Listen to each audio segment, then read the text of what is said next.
apply the presence to every arising challenge in your life. And challenge, the greater part of challenges, well,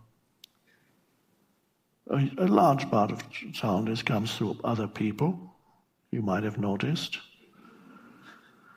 People can cause lots of challenges because they're so difficult to deal with. It could come through your health situation, the body, and it could come through your work situation, but is related to your financial situation. Those are the challenges that have certain external causes. So you have, on the one hand, challenges that arise just through your mind, the unobserved mind, and then others, actual challenges in your external life.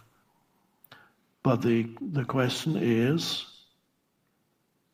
what is the state of consciousness with which you meet the arising challenges in your life?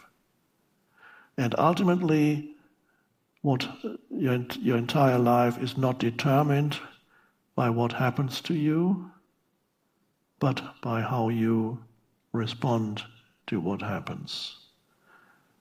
That is, your freedom is how you respond to any event that happens to you, and your response determines further events.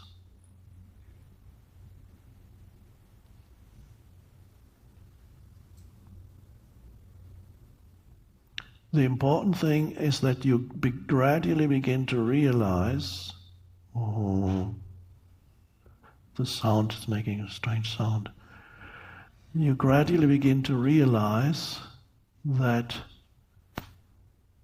what until recently you called my life is ultimately something relatively insubstantial. It's a story in your mind. And then that becomes less of a burden. The entire narrative of me and my life is then gradually, and that is part of the integration, is gradually no longer perceived as a burden, and you no longer derive your sense of who you are from the story of your life, the narrative. So who you are is the presence now, and that's timeless and it's unconditioned. And all that remains then is memories. Of course you remember your past, but you have now a completely different relationship with your past. And ultimately, what is that when we talk of your past? Thoughts in your head is your past. And what's your future? Thoughts in your head is the future. So both past and future are experienced and cannot be experienced in any other way as thoughts in your mind. The rest is just the immediate experience of this moment. And even whenever you label whatever you experience in this moment mentally by judging it this way or that, that's also the past that is coloring the way in which you're experiencing this moment. So you have a certain relationship to whatever is arising in this moment, and you call it this or call it that. But it doesn't, there's another way of experiencing this moment, and that is accepting it as it is, without the compulsive need to label it. And that's an amazing liberation. And then you are living as the deep I more and more. And you no longer get the sense that something incredibly, that you are this huge ball of problems that needs to be solved. A bit like the Gordian knot that's in Greek, I believe in ancient Greek mythology. There was this, I don't think it was even mythology, I think it's an actual historical fact. There was the Gordian knot, K-N-O-T. There was this huge thing, a rope that was tied into a huge knot. I don't know how big it was. And the challenge was to disentangle this Gordian knot, and nobody could do it. They said, oh my God. And they said, whoever can disentangle it will conquer the world. That's the story. And then a young man came. His name was Alexander, I think.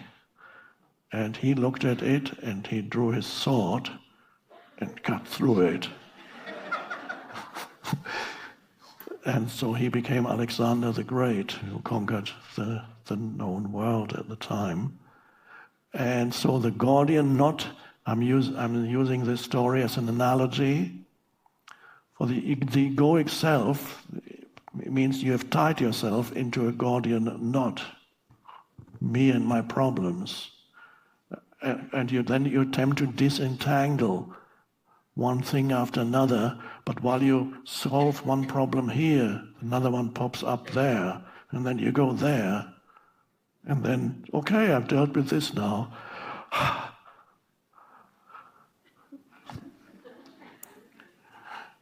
That work problem is solved, the finances are working again, that's great. And then suddenly your spouse goes off with someone else.